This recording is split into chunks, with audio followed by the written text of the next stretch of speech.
अस्सलाम वालेकुम वरहमतुल्लाह। वालेकुम सलाम। आपकी तवील गुफ्तगू सुनी, ना सिर्फ बहुत कुछ सीखने को मिला बल्कि बहुत कुछ नया सुनने को भी मिला। माशाल्लाह। तो इस मुतल्लिक मेरा आपसे सवाल हरगिज़ नहीं है। मैं रिवायात के बरक्स मेहमान की बजाय मेज़बान से सवाल करना वो चाहूँगा। थोड़ी जी सर।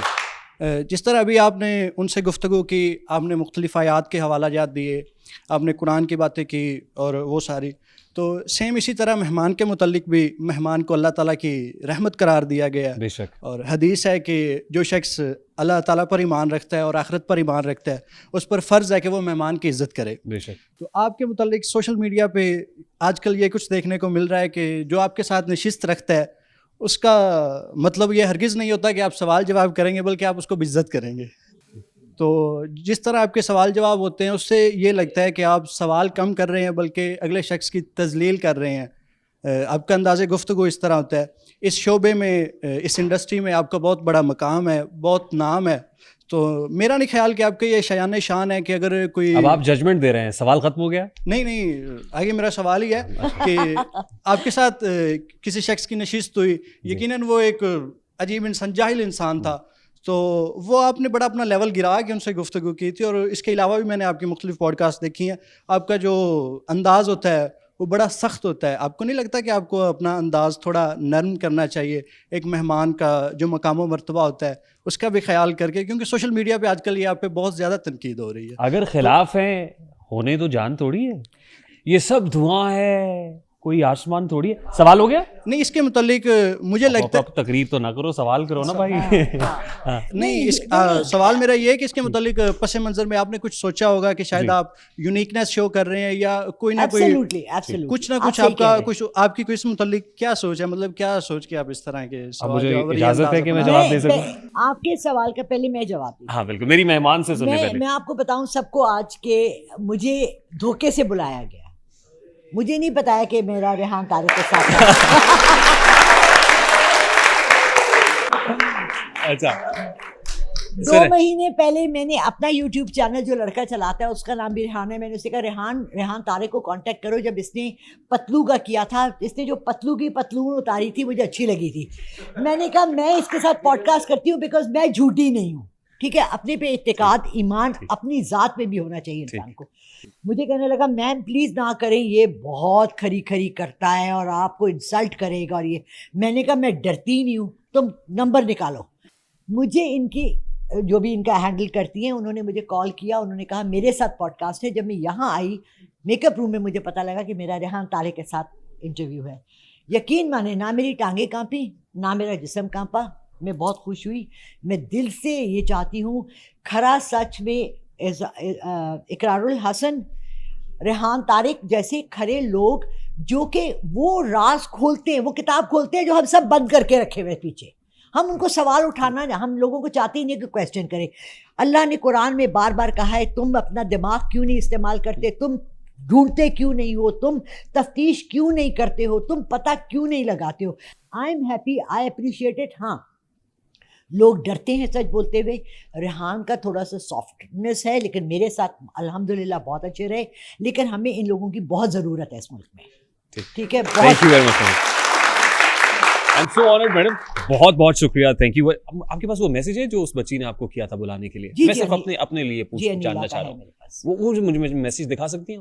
वो एक्चुअली मैं दूसरे फोन पर, आज मेरे से बहुत बड़ी गलती हुई, मैं अपना फोन गन जोड़ा। वो एक्चुअली जो मैसेज होता है ना, उसे कहा होगा, उसमें नीचे लिखा होना चाहिए podcast, I am an associate producer, right. और उसने इस तरह से लिखा। आप उसको जरा रीचेक कर लीजिएगा, क्योंकि इसलिए था नहीं, but I am happy, I am very happy, so no complaints. जी, वो जब आपने कहा ना कि उसने कहा मेरे साथ था, तो वो शायद आपकी कोई कम्युनिकेशन में हुआ होगा, मिसकम्युनिकेशन हुई होगी। अल्हम्दुलिल्लाह बहुत ज्यादा। उसने यही बोला होगा कि ये हमारा पॉडकास्ट है, हमारा शो है, आरटीएस। आपका नाम कहीं भी उस मैसेज में मेंशन आरटीएस लिखा होगा उन्होंने।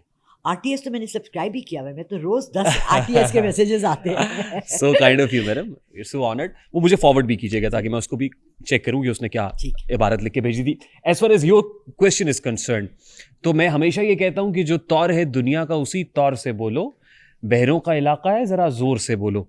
हमारा ये जो प्लेटफॉर्म है, गुज़श्ता पॉडकास्ट भी हुई तो उसमें जो साहब बैठे हुए थे वो अपनी वकला की टीम के साथ आए हुए थे, और उन्होंने मेरे पूछने से पहले अपने तिब काउंसिल के सर्टिफिकेट्स भी रखे हुए थे, कागजात भी रखे हुए थे। यानी जो हमारा मेहमान आता है उसको भी ये पता है कि जो हमारा मिजाज है उसमें हम क्रॉस एग्जामिनेशन करते हैं, हम कुछ चीज़ों को एक्सप्लोर करते हैं। देखिए, हमें कासा लेसी की आदत नहीं है। हमारे यहाँ ये क्यों कंडेम या आप इससे घबरा क्यों रहे हैं, खाइफ क्यों हैं, या लोग इससे बात इसलिए कर रहे हैं? हार्ड टॉक करता है स्टीफन सेकर, Absolutely. ठीक। I've been listening to him. I am very fond of Anderson Cooper. Anderson Cooper बहुत अच्छा काम कर रहा है। बिल्कुल। वहां पे वो लोग ये कर सकते हैं क्योंकि वहां पे वो कह लेते हैं, क्योंकि आगे से भी सह लेते हैं। हमारे यहाँ जब कोई ऐसा कल्चर फरोग पाता है तो आप जैसे यूथफुल आदमी, यंगस्टर, जिसको मैं कहता हूं कि आप अपने वक्त के बादशाह हैं, तो अगर ये मैं अपने लिए नहीं कर रहा हूं मियां, ये आपके this is a cause and this is for you. मैं अपनी जिस जामिया में पढ़ता था उस जामिया के vice chancellor was a retired journal, और उनका अपना एक ऑरा था, और ये था कि वो, और हम वहां पे भी कमरे में धड़ल्ले से जाया करते थे कि जहां पे ऐसे आप दबक के बड़े बड़े डीन्स और ये सब बैठे होते हैं ना, हम वहां पे भी उसी यूथफुलनेस के साथ जाते थे। मैं आप लोगों के अंदर भी वही जज्बा देखना चाहता हूं। मैं आपको कहना, आप मेरे इस शो में आके, ये जितने लोग आए हुए हैं, आप पहले बताइए मैंने आपको बुलाया, यानी आई मीन आप मेरे प्लांटेड हैं। यहां पे जितने लोग आए हुए हैं कि क्या मैंने कोई क्वेश्चन आपको बताए हुए हैं? नहीं है ना, आप कुछ भी पूछ सकते हैं। सिर्फ ये मैं हमेशा कहता हूं, अखलाक के दायरा कार में रहते हुए कौन सी बात कहां कैसे कही जाती है, ये सलीका हो तो हर बात सुनी जाती है। अब किसी को मरोड़ उठता है, हम क्या करें? हम तो खुश हो रहे हैं, हमें तो अच्छा लग रहा है, और हंसो।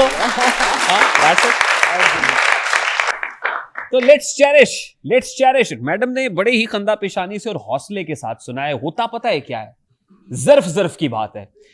हमारे मेहमान मैडम जो पहले भी गए, बहुत हंसते मुस्कुराते। विजन साहब ने कहा कि 50 लाख और ये वो सब। मैं फिर कहता हूं, लानतुल्लाहि अलल काज़िबीन, झूठे पे अल्लाह की लानत है। मैंने तो उसका जवाब देना मुनासिब नहीं समझा, और हमें किसी का भी जवाब नहीं देना है। यहां पे ऐसे ऐसे लोग उठ के क्या क्या बातें कर रहे हैं। हमारा 19 साल का सफर है, ये 19वां साल है हमें, और जैसी जैसी बातें हम और तूफान बदतमीजी सुन रहे हैं, बड़ी हौसले से सुन रहे हैं। होता यह है कि जब कोई क्लिप जाता है ना, और गेस्ट को कहीं ऐसा लगने लगता हो मेरी तो वायरल हो गया और ये दुकानदारी खत्म हो रही। देखिए, जो चाहे आपका हुस्ने करिश्मा साज करे, मेरे इस शो का कोई क्लिप उठा के आप उसको जैसे मर्जी पेश करें, और गेस्ट को आप ये बताइए ओहो आप तो डिफेम हो गए, और गेस्ट उसके सबर का पैमाना लबरेज हो और वो जाते फौरन ही एक वीडियो बना दे, वो ऐसे नहीं ऐसे हुआ था, और वो जो मर्जी कहता फिरे। तो इसलिए हमें एक ऐसा कल्चर, आप मुझसे पूछें कि मेरे मुल्क का सबसे बड़ा प्रॉब्लम क्या है, तो मैं आपको बताऊंगा मेरे मुल्क का सबसे बड़ा मसला मेरे नजदीक, मैडम झूठ तो है ही, अदम बर्दाश्त। इम्पेशेंट है हम, मैं भी बेसब्र हूं, आप भी बेसब्र हैं, मुझे आगे आने वाले बच्चे भी बेसब्र ही लग रहे हैं, क्योंकि जब हम बेसब्रे होंगे तो हम क्या प्रमोट कर रहे हैं। तो अगर हमें थोड़ा सा सब्र आ जाए, हौसला आ जाए, और हौसले से सुने यार बातें। तनकीद हो रही है ना, आज हो रही है तनकीद, हम हौसले से सुन रहे हैं, मुस्कुरा रहे हैं यार। जहां गलती होगी उसको करेक्ट भी करेंगे, उसको ठीक भी करेंगे, हमें ये हौसला भी है। तो इसलिए खातिर जमा रखें इंशाल्लाह, अभी तो बहुत कुछ होना है। This is just a beginning यार।